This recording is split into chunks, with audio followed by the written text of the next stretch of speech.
Hello friends, मैं हूं अफसाना और मैं आपके लिए लेकर आई हूं एनसीईआरटी की क्विक रिवीजन की वीडियो। तो चलिए बिना टाइम वेस्ट के रिवीजन शुरू करते हैं। तो आज का टॉपिक है सेल बायोलॉजी। तो सबसे पहले बात आती है डिस्कवरी की।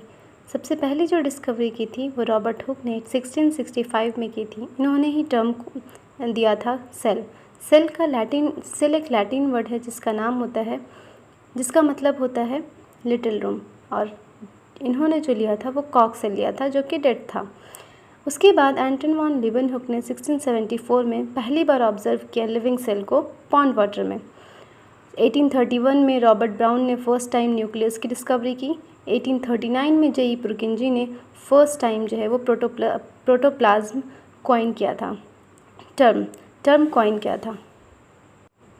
प्रोटोप्लाज्म सेल का फ्लूइड सब्सटेंस होता है। उसके बाद बात आती है थ्योरीज़ की। तो थ्योरीज़ में सबसे पहली जो थ्योरी थी वो शेल्डन की थी 1838 में। शेल्डन एक जर्मन बॉटनिस्ट थे जिन्होंने फर्स्ट टाइम रिपोर्ट किया प्लांट टिश्यू को, और इन्होंने बताया कि जो प्लांट टिश्यूज़ होते हैं वो डिफरेंट टाइप्स ऑफ सेल्स के बने होते हैं। उसके फर्दर एयर में 1839 में शेवन ने, जो कि एक ब्रिटिश ज़ूलॉजिस्ट थे, इन्होंने शेल्डन की थ्योरी को जो है एक्सटेंड किया था, और इन्होंने बताया कि जो एनिमल टिश्यूज़ होते हैं वो डिफरेंट टाइप्स ऑफ सेल से बने होते हैं। प्लांट सेल में और एनिमल सेल में फ़र्क ये होता है कि प्लांट सेल जो होते हैं उनमें सेल वॉल होते हैं, लेकिन एनिमल सेल में सेल वॉल नहीं होते। 1839 में शेवन ने सेल हाइपोथेसिस दिया, जिसके तहत इन्होंने ये बताया कि जो bodies of animals and plants होते हैं वो सेल के बने होते हैं, लेकिन इन्होंने ये नहीं बताया कि सेल कहाँ से आया, सेल कहाँ से आता है। तो फिर रुडोल्फ वर्शू ने 1855 में, जो कि एक जर्मन पैथोलॉजिस्ट थे, उन्होंने फर्दर जो है वो एक्सटेंड किया इस थ्योरी को और बताया कि जो नए सेल होते हैं वो अराइज होते हैं division of pre existing cell से। इट मीन्स ओमनीसेलुला एसेलुला। इसको हम लोग थ्योरी ऑफ सेल लीनिएज भी बोलते हैं। सेल के डेफिनेशन में हम लोग देखते हैं cell is a fundamental structural and functional unit of life. और सेल जो है वो दो तरीके के हो सकते हैं। अगर जो ऑर्गेनिज्म होते हैं वो दो तरीके के हो सकते हैं। अगर वो सिंगल सेल हैं तो यूनिसेलुलर ऑर्गेनिज्म, एग्जांपल है amoeba, nerve cell, fat cell, chlamydomonas, paramecium, bacteria. और अगर वो मल्टीपल सेल से बने हैं तो उनको बोलेंगे मल्टीसेलुलर ऑर्गेनिज्म, जैसे कि fungi, plants and animals. Unicellular organism में ये कैपेसिटी होती है कि उनका जो है एग्जिस्टेंस जो है वो इंडिपेंडेंट होता है और वो परफॉर्म करते हैं एसेंशियल फंक्शन ऑफ लाइफ। उसके बाद डिफरेंट काइंड्स ऑफ सेल के बारे में देखते हैं। अमीबा जो है वो एसिमेट्रिक यूनिसेलुलर सेल है। स्मूथ मसल जो है जो हमारी बॉडी में पाया जाता है, स्मूथ मसल्स स्पिंडल शेप का होता है। नर्व सेल लॉन्गेस्ट होता है। माइकोप्लाज्मा स्मॉलेस्ट है, 0.3 माइक्रोमीटर। अच्छा, पीपीएलओ को जो है वो माइक्रोप्लाज्मा ही होता है, लेकिन वो एक्चुअली में माइकोप्लाज्मा जो है वो फ्री लिविंग होता है, लेकिन जो पीपीएलओ होता है वो प्लूरल फ्लूइड्स में माइकोप्लाज्मा अगर हो जाता है तो उसको हम लोग पीपीएलओ बोलते हैं।